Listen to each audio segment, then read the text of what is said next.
이 세상에는 세 부류의 친구가 있습니다. 첫 번째 부류는 음식과 같아서 매일 필요합니다. 두 번째 부류는 약과 같아서 가끔씩 필요합니다. 세 번째 부류는 질병과 같은 것으로 항상 피해 다녀야 합니다. 아무리 친한 친구더라도 너무 가까이 하기보다는 적당한 거리를 두는 것이 좋습니다. 친구는 석탄과 같습니다. 친구는 불타고 있는 석탄입니다. 적당한 거리까지 접근한다면 몸을 따뜻하게 할 수 있겠지만 그렇다고 너무 가까이 가면 화상을 입을 수도 있습니다. 적당한 거리감을 유지하는 관계가 더욱 오래가는 법임을 명심하세요. 뒷골목에 가서는 돈주머니를 잘 단속해야 합니다. 그렇지만 인간은 선한 마음에 의해서 가끔 경계심을 풀게 됩니다. 돈주머니를 빼앗기고 나서야 이미 때늦었다고 후회합니다. 뒷골목은 나쁜 환경에 있는 사람을 비유한 것입니다. 비록 그 중에 선한 사람이 있다 하여도 나쁜 환경에 있는 자에 대해서는 항상 경계하여야 합니다. 그저 조심하고 또 조심하며 그것을 거듭할 뿐입니다. 향수 가게에서 일을 하다 보면 향수 냄새를 풍깁니다. 인간은 같이 생활하는 사람과 환경에 영향을 받는다는 것입니다. 인간은 누구든지 주위 환경과 보조를 맞추지 않고 산다는 것은 어려운 일이며 오로지 혼자 살아가는 사람도 없습니다. 즉, 인간은 자신이 교제하는 범위 내의 사람들의 포로가 되는 것입니다. 따라서 친구를 택할 때에는 항상 깊이 생각해야 합니다. 교활한 사람은 새하얀 눈과 같아서 처음 만났을 때는 순결하고 아름다워 보여도 금세 흙투성이가 됩니다. 교활한 사람들은 처음 보는 사람들 앞에서 매우 아름다운 세계를 그려냅니다. 온 세상이 은혜로 덮인 순결한 설경처럼 말입니다. 그러나 현실이라는 태양이 비치면 눈은 녹아 사라지고 온통 진흙투성이에 나쁜 세상이 펼쳐지게 됩니다. 이런 교활한 자들이 나에게 아름다운 세계를 그려 보이더라도 결코 넘어가서는 안 됩니다. 다음 날 눈을 뜨면 진흙투성이의 세계로 변해 있을 테니까 말입니다. 나쁜 환경에 던져진 사람은 그 환경의 영향을 받기가 쉽습니다. 또한 좋은 환경에서 살아가는 사람도 그러합니다. 왜냐하면 인간에게는 서로 닮아가고 어울리려는 성질이 있으며 인간에게는 적응력이 있기 때문입니다. 그래서 어떤 사람과 사귀게 됐을 때에는 그 사람의 환경이나 지나온 이력들을 고려해야 합니다. 그 사람은 그가 자라온 세계나 처해 있는 환경에서 익숙함이 자라나고 그 습관을 고스란히 지니게 되기 때문입니다. 아이들을 보면 그 부모를 알 수 있고 친구를 보면 그 사람을 알 수 있다고 합니다. 그러므로 친구를 사귈 때 좋지 못한 것이나 나쁜 것에 물들지 않도록 각별히 주의해야 합니다. 착한 사람이 나쁜 사람을 선도하려고 해도 그 뜻을 이루기보다는 자기마저 악에 빠지기 쉽기 때문입니다. 인간의 본성이 착하다고 생각하시나요? 그러나 그렇다고 해서 세상 모든 사람이 착하다고는 할 수는 없습니다. 절에서 자라온 사람이나 수도원에서 생활한 사람이 신을 믿지 않거나 나쁜 사람이 되기가 어렵듯이 술집 여자나 도박을 좋아하는 사람이 정직하기를 바라는 것은 어려운 일입니다. 자기가 꿋꿋하고 올바르게 살고 가족이나 다른 사람들에게 도움을 주려면 자신의 뜻부터 확고히 세워야 합니다.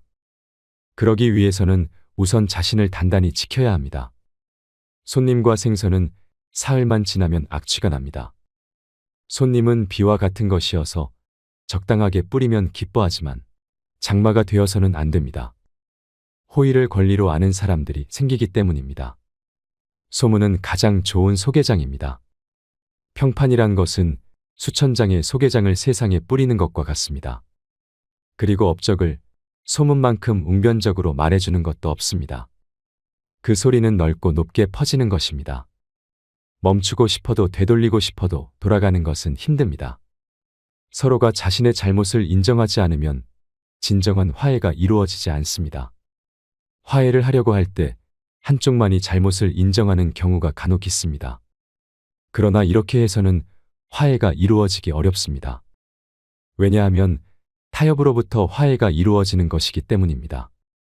이것은 진정한 화해가 아닙니다. 나의 권력으로 상대를 굴복시키는 것이나 다름없습니다. 양쪽이 모두 자신들의 잘못을 시인하고 대립 관계에서 벗어나야 화해가 가능하며 서로의 위치는 대등 관계로 이루어져야 합니다. 그러므로 싸움을 하고 매일 이긴다고 생각하는 사람은 스스로의 잘못을 인정해야 합니다. 설령 자기에게 잘못이 없다고 해도 무엇인가를 찾으려 노력해야 합니다. 이것이 화해의 원칙인 것입니다. 한쪽의 잘못만을 인정하고 화해가 이루어진다면 그것은 결국 그 한쪽의 잘못을 비난하는 결과가 될 뿐입니다. 이것으로는 진정한 화해가 이루어지지 않습니다. 서로가 잘못을 인정하고 그것을 비는 것이 가장 좋은 화해의 방법입니다. 현명한 사람은 상대방의 감정을 이해하려 노력하고 자신의 감정은 흔들림이 없도록 잘 조절합니다. 낯선 사람의 100마디의 말보다 친구에게서 듣는 한마디의 말이 깊은 상처를 남긴다는 것을 우리는 알고 있습니다. 사회라는 것은 많은 사람들에 의해서 이루어져 있습니다. 모든 사람들의 기대를 충족시킬 수는 없습니다. 우리는 최선을 다해도 모두에게 사랑받을 수 없다는 것을 받아들여야 합니다. 내 주위의 많은 사람들을 이리저리 나누어 생각해보면 나를 둘러싸고 있는 사회는 지인과 가족, 친구들에 의해 이루어져 있음을 알 수 있습니다. 또한 그들에 의해서 지탱되고 있음을 알 수 있습니다. 그런데 만일 인간에게 친한 친구가 없다면 아마 인간은 사회를 살아나갈 자신을 잃어버리고 말 것입니다. 그래서 모르는 사람에게서 중상모략 당하는 것은 그다지 큰 상처가 되지 않으나 친한 사람에게 들은 한마디 말은 그것이 사소한 것일지라도 큰 상처가 되는 것입니다. 따라서 친구를 비판할 때는 조심스러워야 하며 친구를 중상모략해서 사람을 잃는 일은 절대로 없어야 합니다. 말을 조심성 없이 내뱉어서 지나치게 비판하고 나무라면 그것은 스스로 자신을 파괴하는 꼴이 됩니다. 밀가루 장수와 굴뚝 청소부가 싸움을 하면 밀가루 장수는 검어지고 굴뚝 청소부는 희어집니다. 더러워서 피한다는 말이 왜 나왔을까요? 겨는 묻힐지라도 똥은 묻히지 마세요. 현명한 사람은 의미 없이 싸움을 하지 않습니다. 인생을 살아가는 데 있어서 가장 큰 재산은 친구입니다. 인간은 누구나 일생을 통해서 만날 수 있는 사람의 수가 한정되어 있습니다. 싸움은 자신의 소중한 인간관계를 줄이는 가장 빠른 방법입니다. 이겨도 문제이고 져도 문제이기에 서로가 득이 되는 것이 없습니다. 싸움은 졸렬한 자기 주장일 뿐입니다. 현명한 사람은 자기를 주장할 때 좀 더 사리에 맞는 방법을 택합니다. 감정의 노예가 되어 자기 주장만을 고수하려고 할 때 싸움이 일어납니다. 지혜로서 상대방을 설득하려는 자는 감정을 나타내 보이지 않습니다. 이쪽에서 감정을 내보이면 상대방도 감정으로 맞서게 되기 때문입니다. 자존심의 문제가 돼버리면 이성을 잃습니다. 고집과 아집만 남을 뿐입니다. 신 앞에서는 울고 사람 앞에서는 웃으세요. 큰 소리로 내어 웃는다는 것은 분명히 즐거운 일입니다. 웃음이 많은 사람들의 공통점은 희망이 있고 여유가 있다는 것입니다. 그 희망과 여유는 내 마음이 만듭니다. 웃을 만한 여유가 없는 사람은 궁지에 몰려 몸을 움츠리게 됩니다. 그러므로 이와 같은 웃음은 서로 크게 나누어 가져야 합니다. 그러나 만약에 울어야 할 경우가 생긴다면 신 앞에서 혼자 조용히 울어야 합니다. 슬픔은 남에게 나누어 줄 만한 것이 못되기 때문입니다. 우리에게는 아무리 힘든 시련과 고통이 찾아와도 이겨낼 수 있는 내면의 힘이 있습니다. 권력과 지성만으로 사람들에게 존경받으려 하는 것은 마치 사막에서 물고기를 잡으려는 것과 같습니다. 사막에서 물고기를 잡으려고 하는 것은 헛수고입니다. 사람의 마음을 사로잡을 수 있는 사람이 되어야 합니다. 지성이 있다는 것은 지식을 풍부하게 가지고 있는 것입니다. 지성을 많이 쌓은 사람은 다른 사람들에게 소중한 대접을 받습니다. 왜냐하면 주변의 식자를 알고 있으면 내가 편리하기 때문입니다. 그러나 그는 그가 알고 있는 지식 때문에 소중히 여겨지는 것이지 인간으로서 사랑받고 존경받는 것은 결코 아닙니다. 이와는 반대로 아름다운 마음을 가진 사람은 인간으로서 사랑을 받습니다. 사람들은 그 존재 자체에 존경을 표합니다. 언뜻 보면 지성을 가진 사람이 마음씨 고운 사람보다 소중히 여겨지는 것 같습니다. 하지만 그가 지성을 잃었을 때 그들은 모두 당신을 떠나갈 것입니다. 그래서 결국은 마음씨 고운 사람이 승리하게 되는 것입니다. 마음씨 고운 사람이 많은 지식까지 겸비하고 있다면 금상첨화일 것입니다. 이런 사람은 지도자 감으로 매우 좋습니다. 그런 사람은 사막에서도 사람들이 물고기를 구해다 줄 것입니다. 마음이 맞는 친구와 함께 있으면 어떤 곳에 가더라도 편하지만 서로 원수가 된 친구에게는 천하도 좁게 느껴집니다. 두 사람이 싸웠을 때 먼저 타협하는 사람이 인격이 더 높은 사람입니다. 친구에게 돈을 빌려주지 않는 사람은 친구를 잃지 않습니다. 함부로 돈을 빌려주지 마세요. 친구를 돕고 싶다면 줬다는 것을 잊어버릴 수 있을 만큼만 그냥 주는 게 낫습니다. 친구가 꿀을 가지고 있다고 해서 그 친구까지 핥아먹어서는 안 됩니다. 사람들 앞에서 모욕을 주는 것보다는 차라리 피를 흘리게 하는 것이 낫습니다. 육체적인 폭력으로 생긴 상처는 시간이 지나면 아물지만 마음에 생긴 상처는 죽을 때까지 갑니다. 사람을 한쪽 손으로 밀 때에는 다른 한쪽 손으로 그 사람을 끌어당겨 주세요. 나쁜 친구는 당신의 수입에 대해 신경 쓰고 헤아리지만 결코 당신의 지출은 생각하지 않습니다. 친구인 체하는 사람은 마치 철새와 같아서 날씨가 추워지면 당신 곁을 떠납니다. 어리석은 자를 업신여겨서는 안 됩니다. 어리석은 자가 있기 때문에 당신은 현명해지는 것입니다. 예의범절을 깨달은 사람은 예의범절을 모르는 사람에게 마음을 쓰려고 하지 마세요. 무릇 훌륭한 예의범절이란 남의 좋지 않은 예의범절을 용서해 주는 것입니다. 싸움이란 냇물과 같습니다. 한번 작은 냇물이 생기면 큰 냇물이 되어서 다시는 작은 냇물로 되돌아오지 않습니다. 입을 닫을 줄 모르는 사람은 대문이 닫히지 않는 집과 같습니다. 물고기는 언제나 입으로 낚입니다.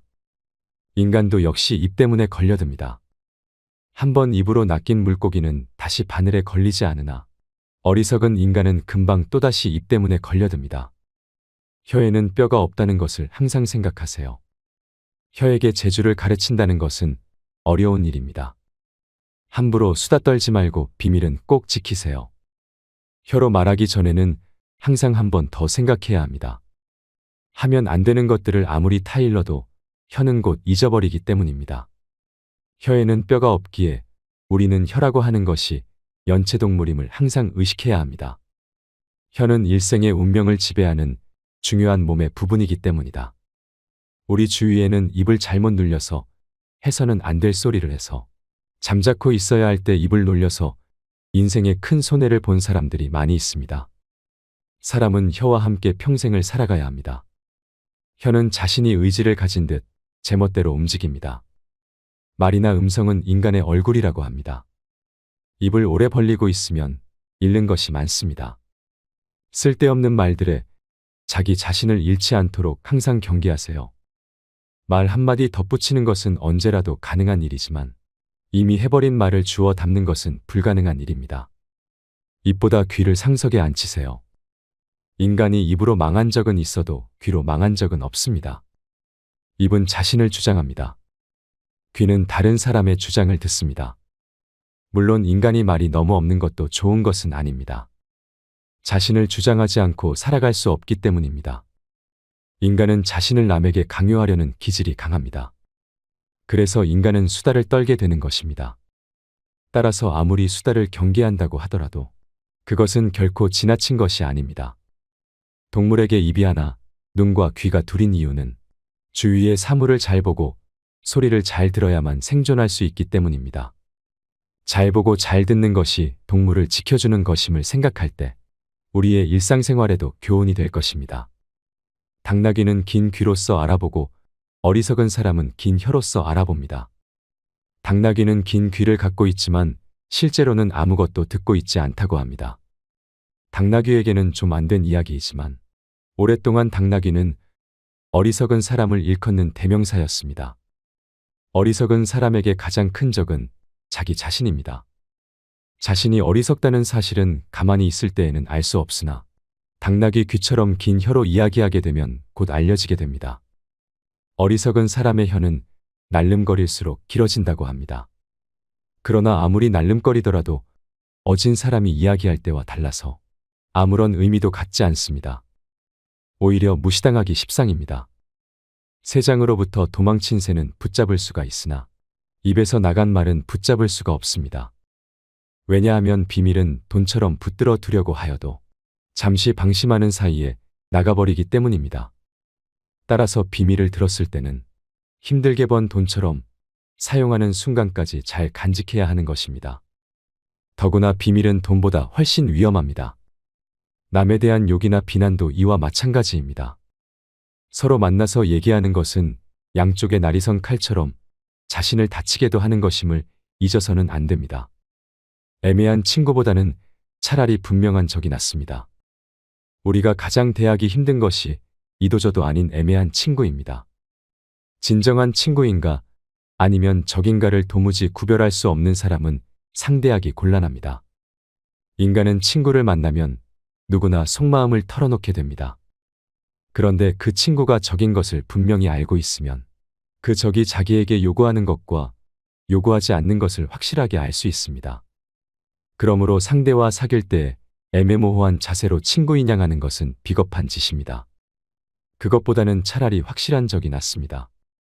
인간이 말을 하는 것은 태어나면서 곧 배우나 입을 다무는 것은 어지간해서 배우기 힘듭니다.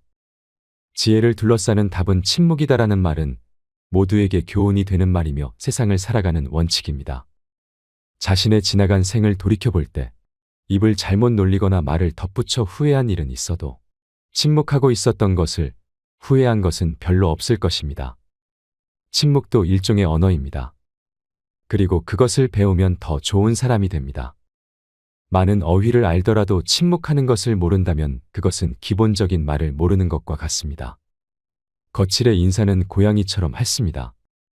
그러나 모르는 사이에 남을 핥힙니다.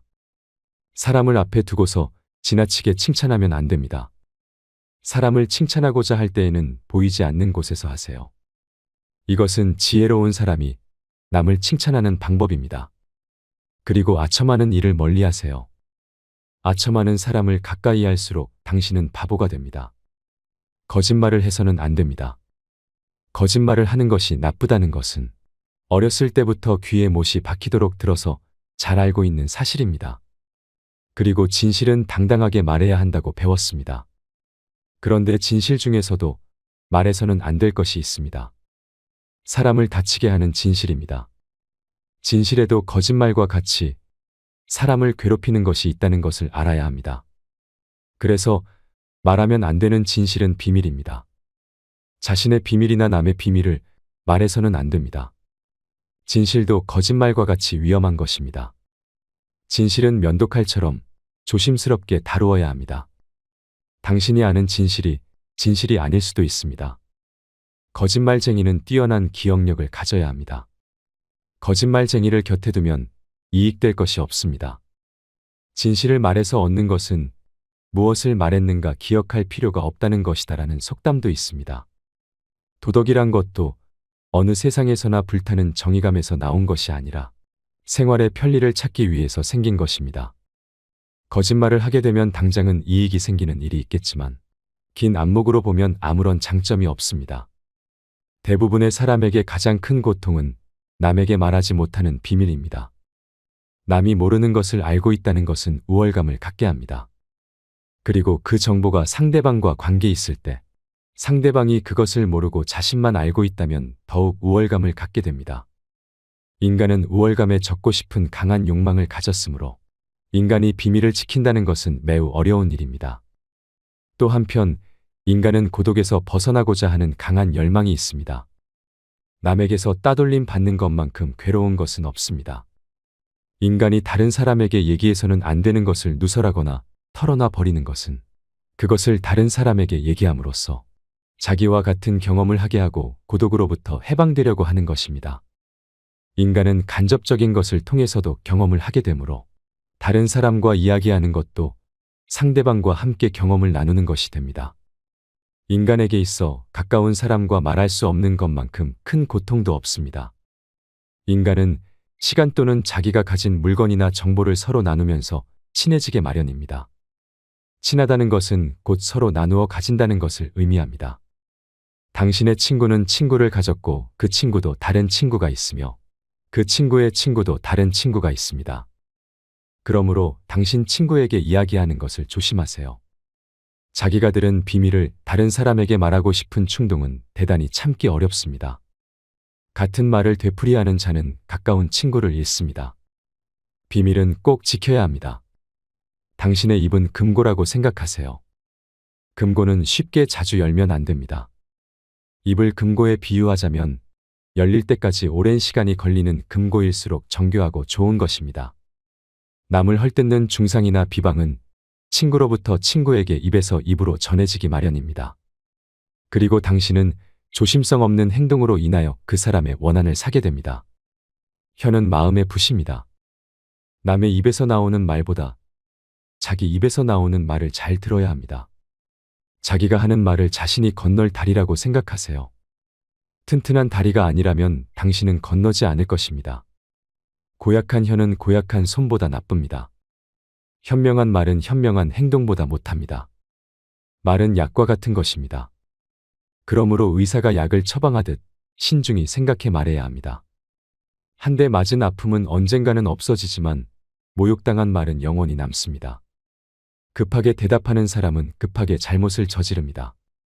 말이 당신의 입안에서 돌고 있을 때 그 말은 당신의 노예이지만 일단 밖으로 튀어나왔을 때에는 당신의 주인이 됩니다. 밤에 이야기를 할 때는 소리를 낮추고 낮에 이야기를 할 때는 주위를 살펴보세요. 주위가 다 보이는 들판이라도 흙이 조금 부풀어 올라 있거든 비밀 이야기를 하지 마세요. 자기 자랑을 하는 것은 좋은 일은 아니지만 차라리 남을 욕하는 것보다는 낫습니다. 사람의 뒤통수를 치는 것은 어떤 무기보다도 무서운 것입니다. 화살은 보이는 곳까지만 쓸 수 있지만 중상은 멀리 있는 마을까지 망하게 합니다.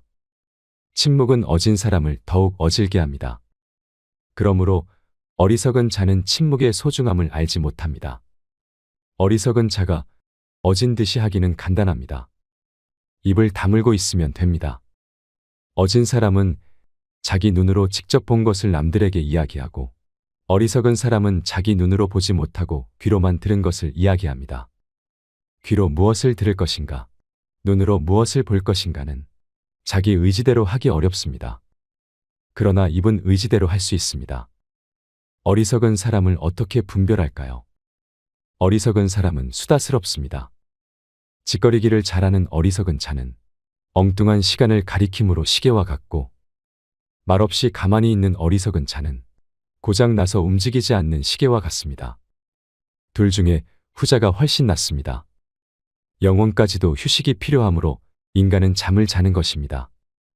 입에도 휴식을 주고 남의 말에 귀를 기울이세요. 즐겁게 오래 살고 싶으면 코로는 숨을 쉬고 입은 다무는 게 최고입니다.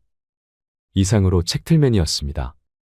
지혜를 쌓는 당신의 오늘이 아름답습니다. 더 좋은 영상으로 찾아뵙겠습니다. 노후 3종 세트를 아시나요? 불안한 노후, 비참한 노후, 처참한 노후. 우리의 노후가 불안합니다. 그러니 서둘러 준비해야 합니다. 고령자의 빈곤과 사회 문제에 대해 얼마나 관심이 있으신가요? 당신의 노후는 평안하신가요? 30초라도 좋으니 한번 상상해 보세요. 나는 앞으로 얼마나 일할 수 있을까? 퇴직 후에는 어떤 삶을 살게 될까? 지금 하고 있는 저축으로 충분히 살아갈 수 있을까? 내가 어려움에 처하면 도움을 줄 사람이 있을까? 미래에 닥쳐올 우리의 삶에 하류노인이 있습니다. 하류노인이란 무엇일까요? 그것은 빈곤으로 고통받는 고령자를 말합니다. 과로 노인이라고도 말하는데요. 고령자의 빈곤은 그저 남의 일이 아닙니다. 그들이 죽기 직전까지 일할 수밖에 없게 된 이유는 무엇일까요? 평생 단 한 번도 제대로 쉬지 못한 그들의 삶. 고령자의 빈곤 문제를 그저 가볍게 생각해서는 안 됩니다. 우리 주위를 조금만 둘러보면 연금이 부족해 리어카를 끌며 길에서 폐지와 캔을 줍는 할아버지, 많은 관광객이 다니는 거리에서 구걸하는 할머니, 냉기가 올라오는 바닥에 종이 박스와 비닐을 깐 채 잠들어 있는 노숙자들을 볼 수 있습니다. 그들 중 누가 자신이 그런 삶을 살 것이라 상상했을까요? 한국의 상대적 빈곤율이 50%가 넘었습니다. 고령자 중 절반이 생활고와 소득 감소로 고통받고 있습니다. 가족의 노인을 돌보는 일은 옛날 이야기가 되었습니다. 곁에 가족이 있든 없든 안심하고 생활할 수 있는 사회구조를 만들어야 합니다. 어떻게 하면 하류 노인이 되지 않고 살아갈 수 있는지, 노후에 큰 어려움 없이 행복하게 살려면 무엇을 준비해야 하는지 이야기 나누고 싶습니다. 여름 무더위에도 폐지 수거에 내몰린 노인들이 1만 5천여 명이라고 합니다. 또 폐지 수집 노인의 연간 수입은 한 달 평균 9만 4천 원으로 나타났습니다. 폐지 줍는 노인들에 관한 영상을 보신 적이 있으신가요? 제가 얼마 전 우연히 본 다큐멘터리에는 이런 내용이 있었습니다. 어젯밤에 4시간, 오늘 아침에 3시간 동안 모아서 4천 원 받았지. 자식들에게 미안하지 않기 위해서죠.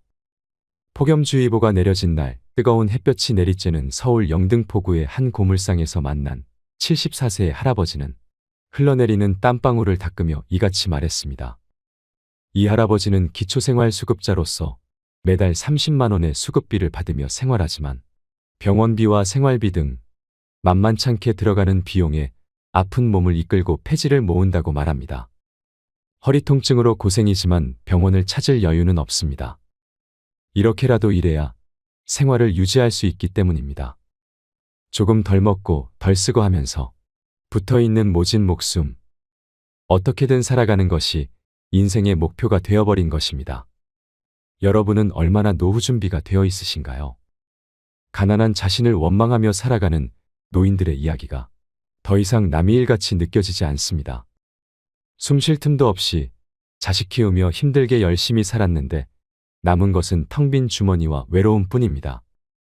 나이 들어서 요양원 요양병원에 갇혀 죽을 날만 기다린다고 생각하면 하염없이 눈물만 난다는 어느 노인의 이야기에 저도 마음이 참 무거웠습니다. 자신의 키만큼 쌓아 올린 폐지를 리어카에 담아온 어느 83세의 할머니는 이렇게 내 노후가 비참할 줄은 몰랐다며 한숨을 내쉬었습니다. 인근 쪽방촌에 거주한다는 이 할머니도 수시간 동안 길거리를 돌아다니며 각종 폐지와 고철을 모아왔지만 그 대가로 그에게 건네진 돈은 단돈 5천 원에 불과했습니다. 이렇게라도 벌어야 자식들에게 안 미안하다며 죽기 전까지는 아무리 춥고 아무리 더워도 움직일 수밖에 없는 게 내 팔자라고 생각하며 사신다고 합니다. 병원비며 식비며 여러 가지 들어갈 게 만만찮아 일을 쉴 수가 없다고 합니다.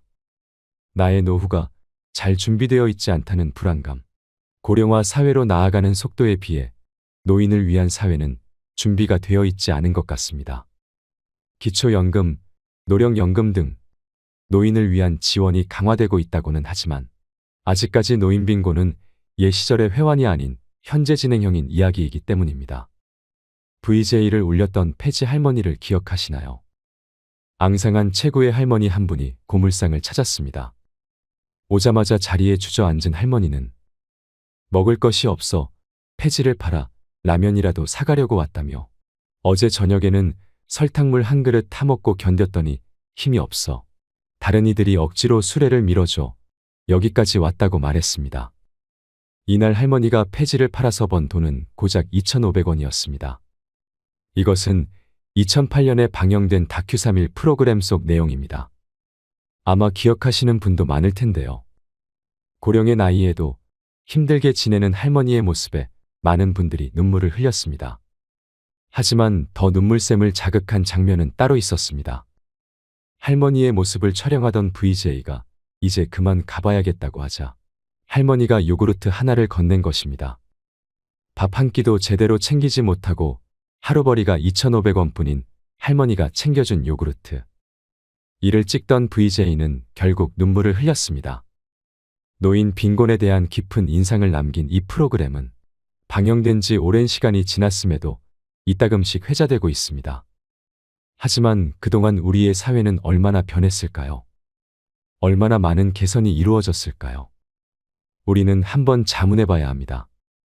오늘은 인생 2막, 중년과 노년이 행복하려면 어떻게 노후를 준비를 해야 할지 이야기 나누고 싶습니다. 노년에 혼자서도 행복하게 지내기 위해, 비참한 노후를 맞지 않기 위해 나이 들수록 반드시 줄여야 할 5가지도 함께 들으시면 좋겠습니다. 요즘도 국내에는 생활고에 시달리는 노인분들이 많습니다. OECD 국가 기준 평균 노인 빈곤율은 14%인데 반해 우리나라의 노인 빈곤율은 40%가 넘습니다. 혹시 지금의 노인들이 보릿고개라 할 정도로 힘든 시기를 보낸 이들이기에 자식에게 헌신하며 모든 걸 바쳐오느라 노후 준비를 못한 탓에 어려움을 겪는 것이라고만 생각하시나요? 오늘날의 노인 빈곤은 세대를 넘어 지금 젊은 세대에게도 닥칠 수 있는 문제입니다. 보고서에 따르면 은퇴를 목전에 둔 5060 세대 중 80% 이상이 노후 준비를 제대로 하지 못했다고 했습니다. 연로하신 부모를 챙기고 자식들을 키우느라 부양가족에게 들어가는 돈이 만만치 않았던 게 이유였습니다. 100세 시대를 맞이하여 정년퇴직을 했다고 하더라도 우리에게 은퇴란 없습니다. 65세 이후에도 경제활동을 계속해야 하고 70세가 넘어서까지 일해야 하는 것이 현실이라고 말씀하시는 분들이 많지요. 은퇴하면 내가 가진 재산으로 편안한 노후를 누리고 싶다는 희망과는 먼 통계입니다. 이런 상황에서 노인 일자리 문제는 특히 중요한 사안입니다. 고용노동부나 보건복지부 등 정부와 민간이 힘을 합쳐 양질의 노인 일자리를 꾸준히 만들어내야 합니다. 나이 들었다고 사회에 아무런 도움이 되지 않는다며 짐짝 취급을 하는 것이 아니라 노인도 주체적인 사회 구성원이 되어 살아갈 수 있는 기회를 제공해야 합니다. 의지만 있다면 무엇이든 배울 수 있고 그동안 살아온 연륜과 지혜로 우리 사회에 기여할 수 있는 지점이 분명 있을 것입니다. 대한민국은 2024년이면 국내 인구 중 1000만 명이 노인인 사회로 접어든다고 합니다. 노인 인구가 우리 사회에서 차지하는 비율이 높은 만큼 노인 일자리 문제는 비단 노인에게만 해당되는 문제가 아닌 젊은이들에게도 영향을 끼칠 수 있는 의제입니다.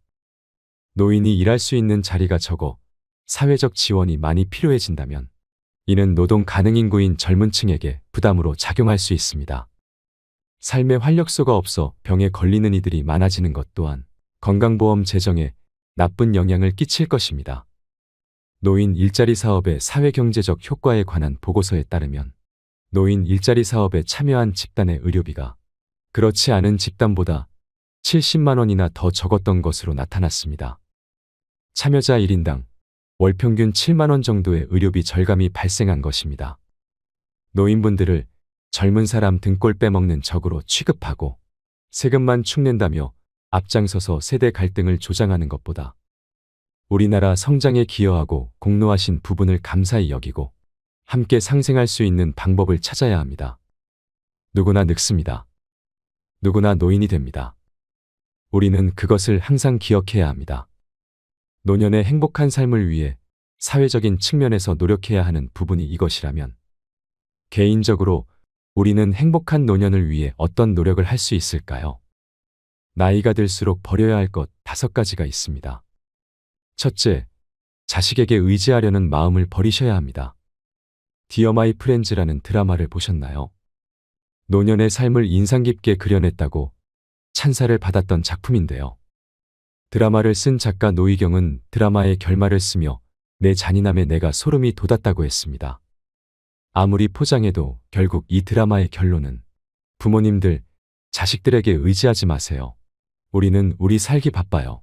그러니 당신들은 당신들끼리 알아서 행복하세요. 자식들에게 정 떼세요. 서운해하지 마세요였기 때문입니다. 그래서 작가는 대본을 쓰면서도 세상의 모든 부모에게 미안한 마음이 들었다고 합니다. 항상 받기만 하는 자식들이었다면 이제 살기 바쁘다고 부모에게 알아서 행복해지라는 작가의 글에 마치 내 속마음을 들킨 양 뜨끔했을 수도 있을 것입니다.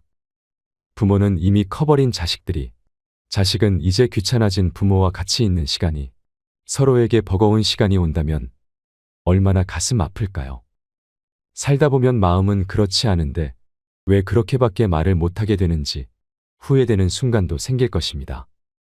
그렇게 세월은 물 흐르듯 흐르고 부모가 내 곁에 없을 때 그제서야 부모님의 장례식에서 후회하며 눈물 흘리는 것이 자식인지도 모르겠습니다. 이제와 아무것도 해드릴 수 없음에 후회하면 무슨 소용일까요? 누구나 부모님이 살아계실 때 잘해야지 떠난 뒤에 후회해봤자 소용없다는 것은 잘 알고 있습니다. 하지만 하루하루 먹고 살기 바쁜 일상 속에서 부모를 챙길 여유가 없는 자식들은 매번 똑같은 선택을 하고 후회합니다. 그래서 우리는 알아서 행복해져야 합니다. 그것이 나를 위해서 할 수 있는 최고의 노후 준비입니다. 자식들도 부모님이 알아서 행복해지길 바랄 것이겠지요. 자식에게 의지하려는 마음을 버리면 자식에게 서운함을 느낄 것도 없습니다. 자식을 어엿한 성인으로 키운 것만으로도 부모의 몫은 다한 것입니다. 내 품에서 자식을 떠나보내고 자식이 독립해서 살아간다면 자식은 드넓은 세상에서 더 많은 것을 보고 느끼며 성장할 것입니다. 부모는 그렇게 자식들이 알아서 잘 사는 것만으로도 만족하게 되지요. 부모 스스로 행복할 수 있으면 친구의 그 잘난 자식 자랑에도 그러려니 하게 됩니다. 자랑할 것이 자식뿐인가 보다 하면 오히려 그 친구도 연민으로 바라보게 되지요. 내가 낳은 자식이라고 해서 다 내 마음 같을 수는 없습니다. 자신도 때로는 내 마음에 안 드는데 내 자식이라고 해서 다 내 마음에 들까요? 그럴 필요가 없습니다. 욕심과 집착을 내려놓아야 합니다. 부모는 다 자식에게 헌신해야 하고 자식은 다 부모 말에 따르고 섬겨야 한다는 생각을 버리셔야 합니다. 자연스러운 것은 그저 부모가 자식을 사랑하는 그 마음뿐입니다. 노후에 행복해지려면 부모에게 기대하지 말고 자식에게 의지하지 않는 홀로서기가 필요합니다. 자식이 늙은 나를 봉양하길 기대하지 않고 나는 죽을 때까지 나를 책임질 것이라는 마음을 가지시길 바랍니다. 행복은 내가 만드는 것입니다. 그것이 행복으로 가는 지름길이 될 것입니다. 둘째, 욕심을 버리셔야 합니다. 모든 사람들에게 좋은 사람이어야 한다는 욕심. 쓰지도 못할 돈을 두 손에 꽉 쥐고 나에게도 남에게도 베풀지 못하는 욕심. 나와 맞지 않는 친구들과의 인연을 이어가야 한다는 욕심. 이런 쓸데없는 욕심들을 버리셔야 합니다. 특히 나이가 들면 함부로 인연을 맺지 말아야 합니다. 법정 스님께서는 함부로 인연을 맺지 마라. 진정한 인연과 스쳐가는 인연은 구분해서 인연을 맺어야 한다고 하셨습니다. 진정한 인연이라면 최선을 다해서 좋은 인연을 맺도록 노력하고 스쳐가는 인연이라면 무심코 지나쳐 버려야 합니다. 그것을 구분하지 못하고 만나는 모든 사람과 헤프게 인연을 맺어 놓으면 쓸만한 인연을 만나지 못하는 대신에 어설픈 인연을 만나게 되어 그들에 의해 삶이 침해되는 고통을 받아야 하지요. 그래서 우리가 나이가 들수록 인연을 맺음에 너무 헤퍼서는 안 됩니다. 옷깃을 한번 스친 사람들까지 인연을 맺으려 하는 것은 불필요한 소모적인 일입니다. 수많은 사람들과 접촉하고 살아가고 있는 우리지만 인간적인 필요에서 접촉하고 살아가는 사람들은 주위의 몇몇 사람들에 불과하고 그들만이라도 진실한 인연을 맺어 놓으면 좋은 삶을 마련하는 데는 부족함이 없습니다. 아무에게나 진실을 투자하는 건 위험한 일입니다. 우리는 인연을 맺음으로써 도움을 받기도 하지만 그에 못지않게 피해도 많이 당하는데 대부분 피해는 진실 없는 사람에게 진실을 쏟은 대가로 받는 벌입니다. 그러니 노후에는 잡지 못할 인연을 놓아주는 것도 지혜가 될 것입니다. 그리고 그 비워둔 공간에 내가 행복해지고 좋아하는 것으로 채우세요. 여러분은 취미가 있으신가요? 여러분에게 웃음을 주는 것은 무엇이 있나요? 사람마다 행복의 근원은 다릅니다. 맛있는 음식을 먹는 것이 행복인 사람도 있고 길가에 꽃이 핀 것을 가만히 들여다보는 것을 행복으로 여기는 사람도 있고 책을 읽거나 등산을 하거나 영화를 보는 것만으로도 기쁨을 느끼는 사람들이 있습니다. 여러분은 자신에 대해 얼마나 알고 계신가요? 젊은 시절 일하느라 바빠서 자식 키우느라 바빠서 내 마음을 들여다볼 새 없이 지나갔다면 인생 2막은 나를 위한 시간으로 채워보세요. 그냥 삶을 흘러가는 대로 사는 것과 내 행복의 근원을 찾아서 사는 것은 확실히 다릅니다. 만약 내가 무엇으로 행복해하는지를 모른다면 노후에 나에게 주어진 24시간을 어떻게 보내야 할지 막막할 것입니다. 하지만 나에게 이것만 있으면 사는데 별 문제 없다. 다른 것은 아무것도 필요치 않다라는 것이 있으면 세상 사는 보람이 생깁니다. 특히 인생 후반전에는 이런 행복의 대상이 있는 것이 정말 중요합니다. 고생한 나에게 가끔은 선물도 해주고 마음이 쉴 수 있도록 여유를 줘보세요. 그렇게 보내는 시간이 쌓이고 쌓이다 보면 혼자서도 외롭지 않게 노후를 즐길 수 있게 될 것입니다. 중년이 지난 노년에는 다 큰 자녀가 독립하듯이 나도 독립해야 합니다. 여전히 사회의 한 구성원으로서 온전히 나만의 삶을 꾸려야 할 때입니다. 누구를 위한 삶이 아닌 나를 위한 삶을 살아가시길 바랍니다. 나를 괴롭혀왔던 욕심을 버리고 마음을 비우세요. 그리고 행복한 삶을 시작하기 위해 지금부터라도 내 행복이 어디서 오는지 고민해 보시기 바랍니다. 셋째, 건강에 악영향을 주는 5가지 습관을 버리셔야 합니다. 오래 앉아있지 마세요. 오래 앉아있을수록 신진대사가 느려지고 칼로리 연소가 감소하여 체중 증가 및 비만으로 이어집니다. 장시간 앉아있으면 특히 복부의 지방이 축적되어 당뇨병 및 심장병과 같은 다양한 건강 문제를 초래할 수 있습니다. 또한 오랫동안 앉아있는 것은 심혈관 질환, 제2형 당뇨병 및 특정 유형의 암을 포함한 만성 질환의 위험 증가와 관련이 있습니다. 신체 활동 부족과 혈류 감소로 건강이 악화되기 쉽습니다. 장시간 앉아있으면 신체 건강뿐 아니라 정신 건강에도 영향을 미칩니다. 앉아있는 행동은 우울증과 불안이 발생할 위험이 더 높습니다. 또한 오랫동안 앉아있으면 인지기능이 저하될 수 있습니다. 나이가 들고 퇴직을 하게 되면 집에 있으면서 하루 종일 TV나 스마트폰을 보며 시간을 보내는 경우가 많습니다. 우리는 하루 평균 8시간 동안 앉아서 생활한다고 하는데요. 노인의 경우 따로 취미 생활을 하거나 운동을 즐기지 않는다면 더 오랜 시간을 앉아 있게 됩니다. 삐딱한 자세로 좌식 생활을 오래 하게 되면 몸은 더 게을러지고 노화도 빨리 일어나게 됩니다. 건강 수명이 줄어드는 것입니다. 그러므로 귀찮더라도 억지로라도 시간이 날 때마다 규칙적인 운동을 하셔야 합니다. 몸이 굳지 않도록 자꾸 움직이는 습관을 들이세요. 햇볕을 쬐면서 걷기 운동을 하는 것도 좋습니다. 특히 요즘에는 맨발 걷기로 건강을 되찾는 분들이 많습니다. 집 근처에 흙길이 있다면 맨발 걷기를 해보시는 것도 추천드립니다. 카페인 음료를 과도하게 섭취하지 마세요. 커피를 습관적으로 드시는 분들이 많은데요. 과도한 카페인 섭취는 수면 패턴을 방해할 수 있습니다. 카페인은 수면의 질과 지속 시간을 방해하여 잠들거나 잠을 유지하는 데 어려움을 줄 수 있는 각성제입니다. 카페인은 중추 신경계를 자극하는 것으로 알려져 있으며 노인분들이 커피를 과도하게 섭취하면 건강에 악영향을 미칠 수 있습니다. 고혈압이나 심혈관 질환, 골밀도, 손실이 발생합니다. 그러므로 커피나 홍차, 에너지 음료 등은 꼭 조절해서 음용하시길 바랍니다. 전자파 노출에서 최대한 벗어나세요.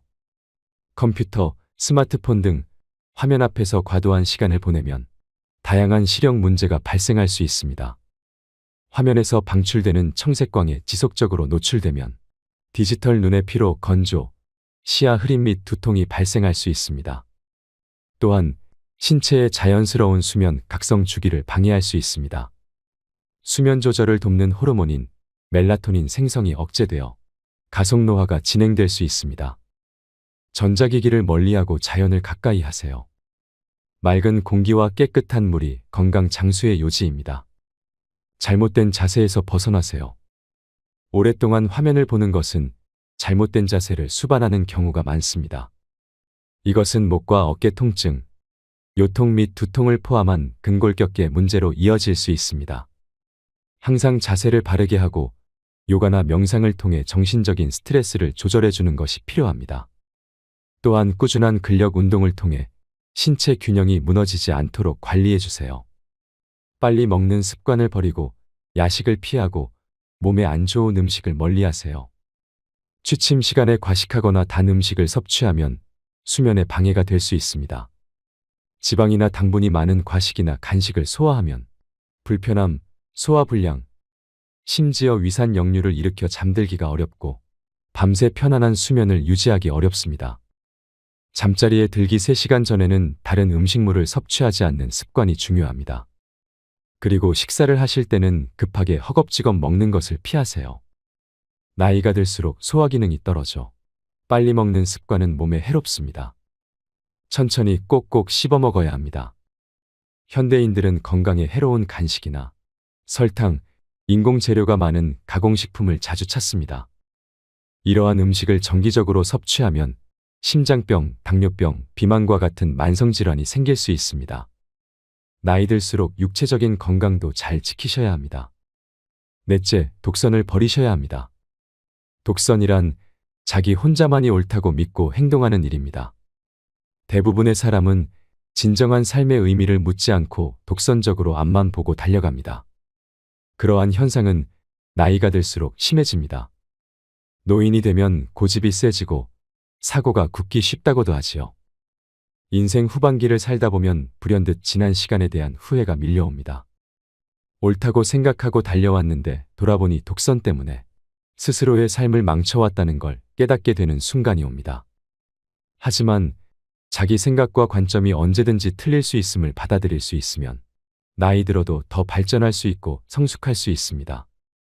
우리는 그러한 배움을 평생에 걸쳐 지속하여야 합니다. 만약 남은 삶을 진정으로 의미 있게 보내고 싶다면 이제부터는 독선을 버리세요. 중요한 것은 오래 사는 게 아니라 의미 있게 오래 사는 것입니다. 독선적인 삶은 의미 있는 인생과 반대 지점에 놓여 있습니다. 독선을 버리고 내 삶의 의미를 주는 일을 찾아보세요. 그 소명을 다하며 살면 인생은 저절로 행복해질 것입니다. 독선을 버리면 남을 이해할 수 있고 남에게 너그럽게 대할 수 있습니다. 아름답게 늙어가는 사람이라면 현명하지만 우둔한 사람도 받아들이고 지혜가 있지만 어리석은 사람도 받아들이고 박식하지만 천박한 사람도 받아들이면서 모든 사람을 두루 포용할 수 있습니다. 부부간의 갈등도 노를 저을 때 그려지는 호선처럼 둥글게 배우자의 마음을 헤아려 준다면 부부가 서로를 저버리는 일은 일어나지 않을 것입니다. 부모와 자식 사이에서도 마찬가지입니다. 다른 사람을 대할 때는 너그럽게 대하면 갈등이 반 이상 줄어들 것입니다. 어른다운 어른으로 들어서는 길목에서 우리는 얼마나 현명한 노인이 될 수 있을까요? 조금 더 여유 있게 다른 사람을 바라본다면 그간 보이지 않았던 삶의 아름다운 모습들이 보일 것입니다. 다섯째, 못한다, 안 된다는 마음을 버리셔야 합니다. 나이가 들수록 배우는 것을 멈추지 마세요. 계속 공부하셔야 합니다. 자고로 배우지 않고 사람답게 산 사람이 없었고 배우지 않고 존경받는 이도 없다고 했습니다. 청출어람의 시작은 바로 배움에서 시작되는 것입니다. 유능하고 훌륭한 사람이 되는데 필요한 것은 똑똑한 머리도 아니고 돈도 아니며 권력도 아닙니다.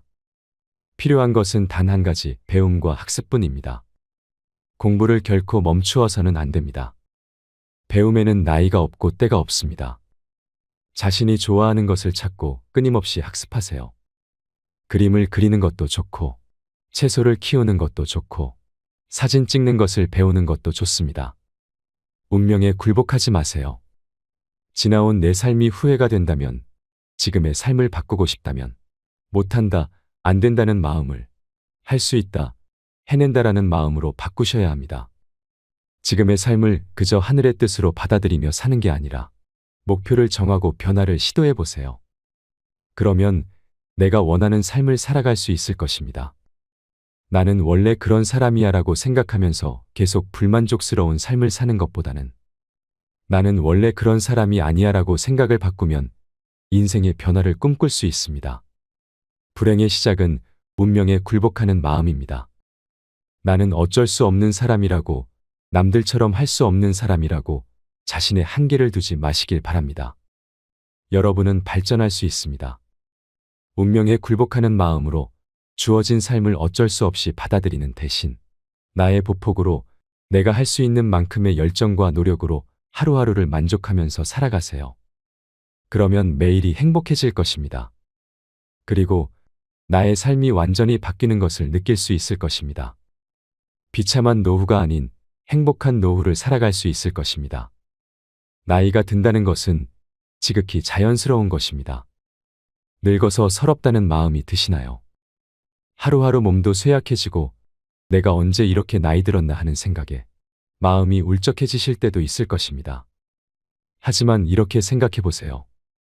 나이가 들어 잘 안 보이는 것은 큰 것을 보고 멀리 보라는 것이고, 필요 없는 작은 것은 보지 말고 필요한 큰 것만 보라는 것이지요. 귀가 잘 안 들리는 것은 필요 없는 작은 말은 듣지 말고 필요한 큰 말만 들으라는 것입니다. 이가 시린 것은 연하고 따뜻한 음식만 먹고 소화불량을 없게 하려 함이고, 걸음걸이가 부자연스러운 것은 매사에 조심하고 원행을 삼가라는 것입니다. 머리가 하얗게 되는 것은 멀리 있어도 나이가 든 사람인 것을 알아보게 하기 위한 조물주의 배려라고 생각해 보세요. 정신이 깜박거리는 것은 힘들고 아팠던 그 시절, 살아온 세월을 다 기억하지 말라는 것이고, 좋은 기억, 아름다운 추억만 간직하라는 것입니다.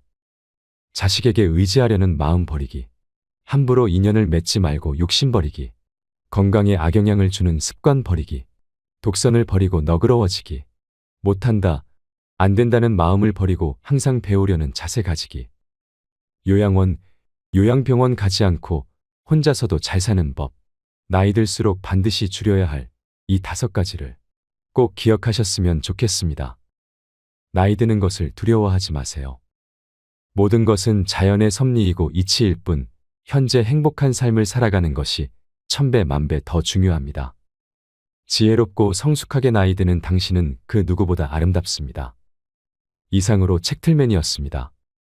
지혜를 쌓는 당신의 오늘이 아름답습니다. 더 좋은 영상으로 찾아뵙겠습니다.